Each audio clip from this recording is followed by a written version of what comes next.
जय जगन्नाथ पिलामाने आमे जैव विविधता नवम क्लास रो स्टार्ट करेचे।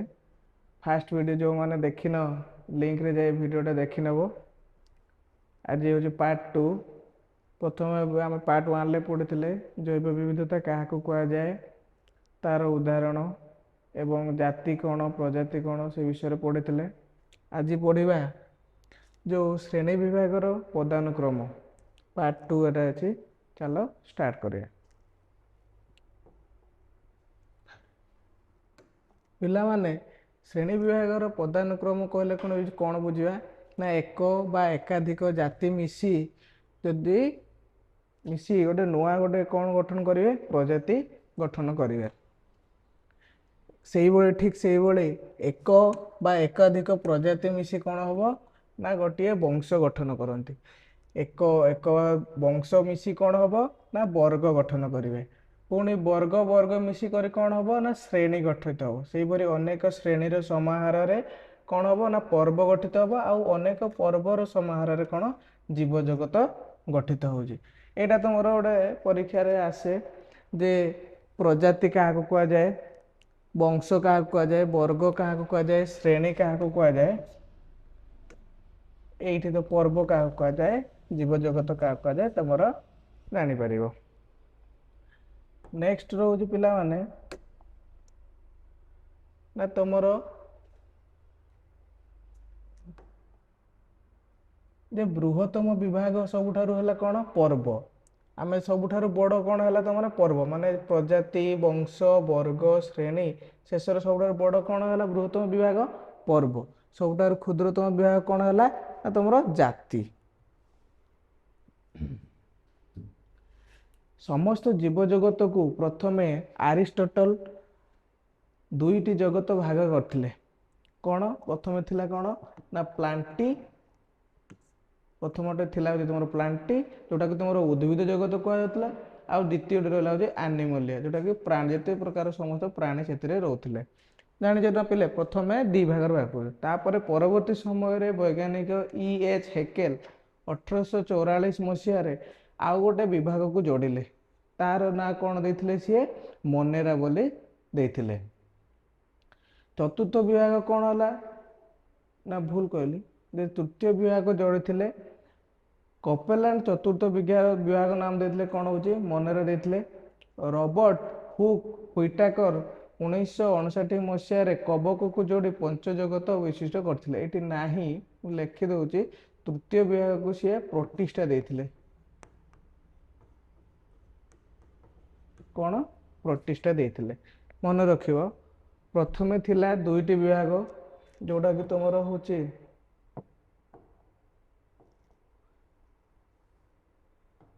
प्रथमे तुम था दुईटी विभाग। प्रथम हूँ जीव जगत ताको दी भाग से भाग करथिले आरिस्टोटल। कौन ना उद्भिद जगत आ प्राणी जगत जोटा को आमे कहता प्लांटी एटा कहबा आमे एनिमलिया। पुणी सी कौन कले ना जिते E.H. हेकेल आसिले सी कहले ना आउ गोटे विभाग जोड़ो से कौन प्रतिष्ठा। तापरे कपलैंड आसिले सी कौन कहले तार नाम हम आउ गोटे विभाग हम तार नाम देले सी कौन मोनेरा। ये चारोटी जगत है शेष आसिले किए रॉबर्ट व्हिटाकर जी की देले आउ गोटे जगतर नाम देले तार नाम देले सी कौन ना फंजाई बा आमे ताको कबक बोली कही था। यहाँ पांच जगत तुम ये सृष्टि होता। परीक्षा आसियो पंच जगत क्या कह जाए कौन कौन उदाहरण सहित बुझाओ से विषय आम पढ़ा। तेणु यहाँ द्वारा देखिए पंचजगतर श्रेणी विभाग विषय संक्षेप आलोचना कर। ना पांच जगत विशिष्ट श्रेणी विभाग कोषर गठन पोषण और खाद्य ग्रहण जनन शरीर गठन उपर आधारित। ना प्रथम है मोनेरा। एमान कौन ना प्राक्निष्ठीय समस्ते एककोशी ନ୍ୟଷ୍ଟି ନଥାଏ ଏମାନଙ୍କ ଶରୀରରେ। କେତେକଙ୍କ ପାଖରେ କୋଷ ଭିତ୍ତି ଥାଏ। କୋଷ ଭିତ୍ତି ପେପ୍ଟି ଡାଇଗ୍ଲୋକିନ୍ ନାମକ ରାସାୟନିକ ପଦାର୍ଥକୁ ନେଇ ଗଠିତ। କିଛି ଏଥିରୁ ସ୍ୱଭୋଜୀ ଥାନ୍ତି ବା ପରଭୋଜୀ ହୋଇଥାନ୍ତି। ଉଦାହରଣ କିଏ କିଏ ରହୁଛି ତମର ବ୍ୟାକ୍ଟେରିଆ, ନୀଳହରି ଶୈବାଳ, ମାଇକୋପ୍ଲାଜମା ଏହାର ଉଦାହରଣ। ଚିତ୍ର ଦେଖ, ଇଏ ହେଉଛି ଗୋଟେ ବ୍ୟାକ୍ଟେରିଆର ଚିତ୍ର, ଯାହାକି ମନେରା ଇଏ ଉଦ୍ଭିଦରେ ଯିବନି କି ଫଞ୍ଜାଇରେ ଯିବନି କି ଆନିମଲିଆରେ ଯିବନି, ଇଏ କେଉଁଥିରେ ଯିବ ନା ମନେରା ବିଭାଗରେ ଯିବ। ଇଏ ହେଉଛି ଶୈବାଳ, ନୀଳହରି ଶୈବାଳ ଯେଉଁଟାକି ରହୁଛି। ଠିକ୍ ସେହିପରି ତମର ଆସିଲା ମନେରା ପରେ ପ୍ରୋଟିଷ୍ଟା। ପ୍ରୋଟିଷ୍ଟା କାହାକୁ କହିବା ନା ଏମାନଙ୍କର କୋଷ ହେଉଛି ଏକକୋଷୀୟ ହେଇଥିବ, ଆଉ ସୁନିଷ୍ଠୀୟ କୋଷଟା ସୁନିଷ୍ଠୀୟ ହେଇଥିବ। ପିଲାମାନେ ପ୍ରାକ୍ ନିଷ୍ଠୀୟ ଆଉ ସୁନିଷ୍ଠୀୟ ବିଷୟରେ ଜାଣିଛ ତ ନାହିଁ? ପ୍ରାକ୍ ନିଷ୍ଠୀୟ ହେଉଛି ଯାହାର ନ୍ୟଷ୍ଟିଟା କୋଷ ଭିତରେ ଯେଉଁ ନ୍ୟଷ୍ଟି ରହୁଛି, ନ୍ୟଷ୍ଟିରେ ଯଦି ସୁସଜ୍ଜିତ ହୋଇନଥିବ ତାହାକୁ ଆମେ ପ୍ରାକ୍ ନିଷ୍ଠୀୟ କୋଷ କହିବା। ଯେଉଁ କୋଷର ଯଦି ନ୍ୟଷ୍ଟିଟି ଭଲ ଭାବରେ ସୁସଙ୍ଗଠିତ ହେଇଥିବ ତାହାକୁ ଆମେ ସୁନିଷ୍ଠୀୟ କୋଷ କହିବା। ମନେ ରଖିବ। ତ ପ୍ରୋଟିଷ୍ଟା ହେଲା, ଏମାନେ ହେଉଛନ୍ତି ସୁନିଷ୍ଠୀୟ। ଏମାନଙ୍କର ନ୍ୟଷ୍ଟି ଓ କୋଷ ଅଙ୍ଗିକା ସହିତ ସିଲିଆ ଓ ଫ୍ଲାଜେଲା ଭଳି ଚଳନ ଅଙ୍ଗ ରହିଥାଏ। ଏମାନେ ସ୍ୱଭୋଜୀ ବା ପରଭୋଜୀ ହୋଇଥାନ୍ତି। ଉଦାହରଣ ଏମିବା ଓ ଡାଏଟମ୍ ଇତ୍ୟାଦି। ନା ଏମିବା ଏକକୋଷୀ ପ୍ରାଣୀ। ଏହାକୁ ରଜନଭ 1755 ମସିହାରେ ଆବିଷ୍କାର କରିଥିଲେ। ଏମିବାର ନିର୍ଦ୍ଦିଷ୍ଟ ଆକାର ନଥାଏ। ଏହା ସମୟ ଅନ୍ତରାଳରେ ନିଜର ଶରୀରର ଆକାର ବଦଳାଇଥାଏ। ଏମିବାର ଚଳନ ଓ ଖାଦ୍ୟ ଗ୍ରହଣ ଅଙ୍ଗକୁ କୂଟପାଦ କୁହାଯାଏ। ମନେ ରଖିବ, କୂଟପାଦ କାହାକୁ କୁହାଯାଏ ନା ଏମିବାର ଚଳନ, ଖାଦ୍ୟ ଗ୍ରହଣ କରିବା ଅଙ୍ଗକୁ କୂଟପାଦ କୁହାଯାଏ। ଏଇଟା ଗୋଟେ ଏମିବାର ଚିତ୍ର ଦେଖିଦିଅ ପିଲାମାନେ। ନେକ୍ସଟ ଯିବା କବକ।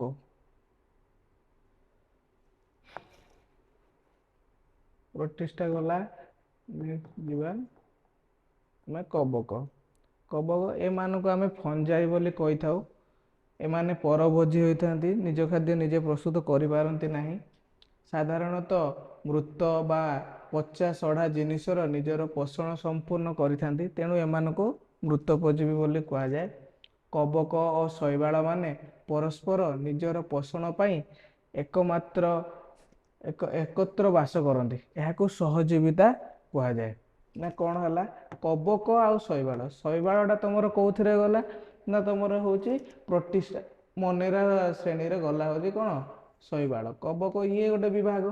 ଏମାନେ ଦୁଇ ଜଣ ମିଶିକି ଗୋଟେ ଜାଗାରେ ରହିକି ଖାଦ୍ୟ ଗ୍ରହଣ କରିଥାନ୍ତି, ତାହାକୁ ଆମେ କ'ଣ କହିବା? ସହଜୀବିତା ବୋଲି କହିଥାଏ। ଶୈବାଳ ସହ କବକର ଏକାଠି ରହି ଲାଇକେନ୍ ଗଠନ କରନ୍ତି। କ'ଣ ଗଠନ କରନ୍ତି ପିଲା? ନା ଲାଇକେନ୍ ଗଠନ କରନ୍ତି। ଏମାନଙ୍କର ନିଜର ଖାଦ୍ୟ ପ୍ରସ୍ତୁତ କରିବାର କ୍ଷମତା ନଥାଏ। କବକ ମାନଙ୍କର କ'ଣ? ନିଜର ଖାଦ୍ୟ ପ୍ରସ୍ତୁତ କରିବା କ୍ଷମତା ନଥାଏ। ଉଦାହରଣ କିଏ କିଏ ନା ଛତୁ, ପେନିସିଲିୟମ୍ ଇତ୍ୟାଦି। ଆମେ ଯେଉଁ ଛତୁ ଖାଉଛେ ପିଲେ, ସେଟା କେଉଁଥିରେ ଯିବ ନା କବକ ବିଭାଗରେ ଯିବ। ଦେଖ ଛତୁ, ଏଇଟା ହେଲା ତୁମର କବକରେ ଯିବ। ନେକ୍ସଟ ଯିବା, କବକ ପରେ ଆସିବା ପ୍ଲାଣ୍ଟି। ପ୍ଲାଣ୍ଟି ଆମେ ପଢ଼ିବା। ପ୍ଲାଣ୍ଟି ହେଉଛି କ'ଣ ନା ବୈଜ୍ଞାନିକ A.W. ଇକ୍ଲର ସମସ୍ତ ଉଦ୍ଭିଦ ଜଗତକୁ ଫୁଲର ଉପସ୍ଥିତି ଅନୁସାରେ ଦୁଇ ଭାଗରେ ବିଭକ୍ତ କରିଛନ୍ତି, ଯଥା ଅପୁଷ୍ପକ ଆଉ ସପୁଷ୍ପକ। କିଛି ଗଛ ଅଛି ସେଥିରେ ଫୁଲ ହୁଏ, ଆଉ କିଛି ଗଛ ଅଛି ସେଥିରେ ଫୁଲ ହୁଏ ନାହିଁ। ଯେଉଁ ଗଛରେ ଫୁଲ ହୁଏ ତାକୁ ସପୁଷ୍ପକ କୁହାଗଲା। ଯେଉଁ ଗଛରେ ଫୁଲ ହୁଏ ନାହିଁ ତାକୁ କ'ଣ କହିବା ପିଲେ? ଅପୁଷ୍ପକ କହିବା। ଫୁଲ ହେଉଛି ଉଦ୍ଭିଦର ଲିଙ୍ଗୀୟ ଜନନର ଅଙ୍ଗ। ଫୁଲରୁ ଫଳ ବା ମଞ୍ଜି ସୃଷ୍ଟି ହୁଏ। ଯେଉଁ ଉଦ୍ଭିଦରେ ଫୁଲ ବା ମଞ୍ଜି ନଥାଏ ତାହାକୁ ଆମେ ଅପୁଷ୍ପକ ଉଦ୍ଭିଦ କହିଥାଉ, ଆଉ ଯେଉଁ ଉଦ୍ଭିଦରେ ଫୁଲ ବା ମଞ୍ଜି ଥାଏ ତାକୁ ଆମେ ସପୁଷ୍ପକ କହିଥାଉ। ଅପୁଷ୍ପକ ଉଦ୍ଭିଦର ଉଦାହରଣ ଆମେ ଦେଖିବା। ଏମାନଙ୍କୁ କ୍ରିପ୍ଟୋଗେମ୍ସ ବୋଲି କହିଥାଉ। ଦେଖ ପିଲେ, ଅପୁଷ୍ପକ ଏମାନଙ୍କୁ ଇଂଲିଶରେ ଆମେ କ୍ରିପ୍ଟୋଗେମ୍ ବୋଲି କହିଥାଉ। उदाहरण हूँ प्रथम हूँ थालोफाइटा। थालोफाइटा अपुष्पक कौन जाऊँगी ना थालोफाइटा श्रेणी होची जीव मैंने जाऊँगी उद्भिद मैंने जाऊँगी जोटा कि शरीर एमानकर संपूर्ण अविभक्त पिंड परी ये जो देख यार भाग होना कि गछरे तुम कौन कौटा हूँ मूल कौटा हूँ कांड कौटा हूँ पत्र किसी जानीपार कि किसी जना पड़ो ना ये हूँ गोटे स्पाइरोगाइर उदाहरण। पत्र फल कांड चेर आदि चिन्हट करहब ना एमाने एककोशी बा बहुकोशी अटंती संवाही टिश्यू न थाए शैवाल और कवक यार अंश जाऊँगी उदाहरण किए जाऊँगी ना कारा स्पाइरोगाइरा यूलोथ्रिक्स यही सबूर उदाहरण जाऊँगी। सेकेंड जीवा ये है तुमर कारा ये गछटा तुम कौन कारा गछ। नेक्स्ट जीवा ना ब्रायोफाइटा। थालोफाइटा पर कौन है अपुष्प उद्भिद को तीन भाग व्यक्त करी थालोफाइटा ब्रायोफाइटा एवं टेरिडोफाइटा। थालोफाइटा आम परवर्त अवस्था से आलजी भाव जाचु थालोफाइटा एवं जीवा आम ब्रायोफाइटा को जीवा ना ब्रायोफाइटा शब्द को ब्राउन आविष्कार करथिले एमान विषय अध्ययन करिया को कौन ब्रायोलॉजी कह जाए ब्रायोफाइटा विषय पढ़ा को आम ब्रायोलॉजी कही था। एमान शरीर किभଳି होता ना चेप्टा होता है आउ कौन होता है ना चेर पत्र आदि को चिन्हट कर हुए देख गोटे ऋषिया ये हूँ ऋषिया गछर उदाहरण तुम देखिपार तो यार चेर कौटा पत्र कौटा तुम जापर ना ए मुख्यतः स्थलचर चेर बदल राइजॉइड थाए एमानकर चेर न थाए चेर बदल कौन थाए एमती छोट छोट कौन हो राइजॉइड सब गछरे रही थाए एमानकर चेर न थाए। पुरुष जनन अंश को एंथ्रिडियम एवं स्त्री जनन अंश को आर्किगोनियम बोली कह जाए मन रखिब जो ऋषिया बा ब्रायोफाइटा श्रेणीर उद्भिद गुड़िक कौन होची तार होची पुरुष जनन अंग को एंथ्रिडिया एवं स्त्री जनन अंग को आर्किगोनिया कह जाए। एमाने स्थलचर स्थल भाग रही था किंतु वंश वृद्धि करने एमान को जल आवश्यक होता है। नेक्स्ट जीवा पिला माने थालोफाइटा ब्रायोफाइटा एबे जीवा आमे टेरिडोफाइटा पाकू ना एमाने मध्य अपुष्पक उद्भिद होती यही पत्रटा समस्त गछटा समस्त देखी आम या शाग भाव में व्यवहार करूँ यहाँ हूँ कौन जाऊँगी टेरिडोफाइटा एम ए कभी भी फूल हबार तुम्हें देखी नमाने कौन होती अपुष्पक अटंती साधारणतः एमान को फर्न उद्भिद कह जाए श्रेणी शरीर कांड छोट किंतु चेर पत्र जानी हुए टिके टिके डेभलप कला पिला माने प्रथम थालोफाइटार किसी जना पड़ न था ब्रायोफाइटार टिके टिके जना पड़ला टेरिडोफाइटार संपूर्ण तार पत्र कौटा कांड कौटा चेर कौटा जना पड़े किंतु फूल हेब ना अपुष्पक एगुड़ा कौन होती ना प्रथम थर पर एमान पाखरे संवाही टिश्यू सृष्टि होता है पत्र और पछरे बिंदु बिंदु भली स्पर गुड़िक थाए जहाँ जनन रे सहायक हुए ये गछर पत्र पछपटे गोल गोल गोल गोल हो स्पर थाए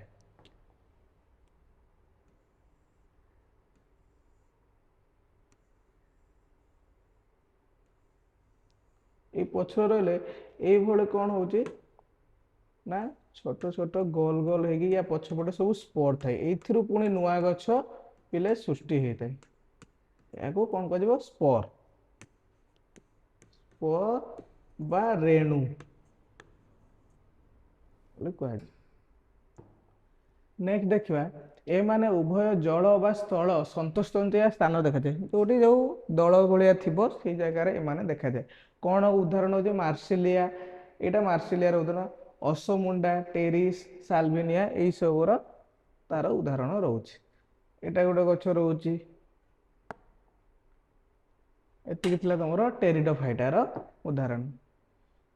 नेक्स्ट पिला माने आसुची ना सपुष्पक उद्भिद ये गला अपुष्पक उद्भिद सपुष्पक उद्भिद उद्भिद जगत प्रथम कही दूचे आउ थे उद्भिद जगत को दी भाग में भाग कराला लिखि दौचे टे नोट मन रखिद ना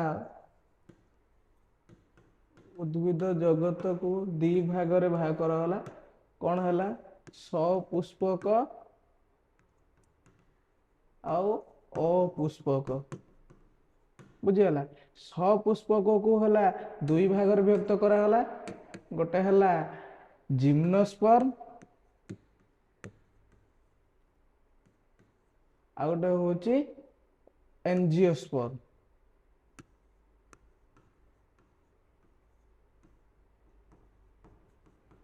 एंजियोस्पर्म अपुष्पक किंतु तीन भाग रे विभक्त है जोटा कि प्रथम पढ़ले आम थालोफाइटा तापर पढ़ले ब्रायोफाइटा तापर पढ़ले जोटा कि तुम टेरिडोफाइटा तो फाइटा पढ़ले प्रथम आम थालोफाइटा ब्रायोफाइटा टेरिडोफाइटा पढ़ी सारे बर्तमान अपुष्पक सरीगला सपुष्पक को आम पढ़ुचे जोटा कि प्रथम अच्छे तुम जिम्नोस्पर्म देख जो गछरे फूल होता आम सपुष्पक कहवा से जिम्नोस्पर्म को बा नग्न बीज कह कि गछ देखि पिला माने से हूँ फल हुए ना माने खाली डायरेक्ट मंजी हुए जमीती कि तुम देखुव आमर अड़समारी गछ हो साइकास हो पाइन हो झाऊ गछ हो तुलसी गछ हो यही सब तुम पिला देख रेणु डायरेक्ट हुए कौन प्रकार तुम ये हुए कौन ना फल हुए ताको आम नग्न बीज बोली कहवा ग्रीक शब्द जिम्नोस्पर्म एक ग्रीक शब्द जिम्नर अर्थ नग्न स्पर्म अर्थ हूँ बीज बा मंजी एमान पाखरे फूल थाए माने फूल होता है तापर परवर्ती अवस्था रे रेणुपिंड आकार रे नग्न आकार रे बाहर ये गछ होता है तुलसी गछर जट देखी तुम पिला ये होता है तुम साइकास गछ एटा पाइन गछ ये होता है और साइकस बा अड़समारी पाइन यार उदाहरण नेक्स्ट आसवा एंजियोस्पर्म एमान को आम आवृत बीज बोली कही था ना आवृत बीज एगुड़ा हूँ एनजीओ अर्थ आवृत स्पर्म अर्थ पुणी से बीज सबुठार उन्नत मानर उद्भिद एमाने मंजी गुड़िक फल भितर थाए जिते प्रकार गछ देखुचे आम आंब पणस जिते सब फल गछ हो भितर मंजी बाहर से गुड़िक कौन एंजियोस्पर्म बा आवृत बीज कहुए ए गुड़िक पुणी दी भाग विभक्त होती कौन एंजियोस्पर्म को ना एक बीज पत्र और दुई बीज पत्र प्रथम है एक बीज को आम मोनोकोट कहवा दी बीज को डाइकोट बोली कहवा एक बीज कौन कौन ना धान मक्का बाजरा पाउंस आखु नड़िया पियाज ये सब है एक बीज पत्र दी बीज पत्र है मुग बुट मटर चिनाबादाम तेंतुड़ी कखार कलरा लाउ जनी यही सब है दी बीज पत्र तेणु पिला माने एतिकी थिला उद्भिद जगत नेक्स्ट क्लास रे आमे पढ़िबा कोन ना प्राणी जगत बा एनिमलिया थैंक यू।